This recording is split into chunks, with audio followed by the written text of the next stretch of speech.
So, kasi sa lugar, hindi ko na yung kakagandahin. Hindi na ako lalagyan ng green screen. Kung yung nakikita nyo, yung lugar ko. Ayan. So, wala yung pagkaka, pack. So, yung LCD. I-testing ko lang, tsaka ako na ikakabit. Yung LCD. Gumagana. Kung okay yung nabili ko na replacement LCD. So, bumili lang ako ng blue para sa cellphone. Yan. So, kung hindi ako plug and play lang naman yan, iyan siya dito. Gamit muna ako sa lamin ko. Yan. Dito. Yan. Plug and play lang siya.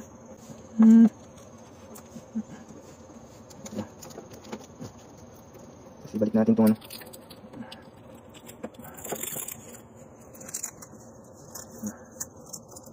testing lang, testing. Kung gumagana. Isang buwan din ito na stock.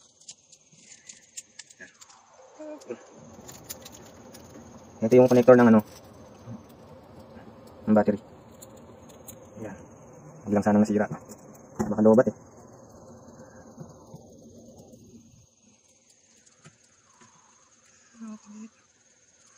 Oh, ito nga din. Kung mag-charge.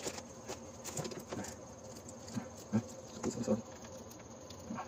So yan, huwag kayong matakot na yung mga gusto mag-DIY.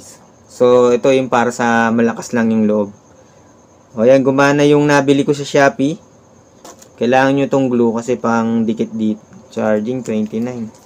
Yan. So yan lang mga ka-printing. So hindi lang po tayo printing.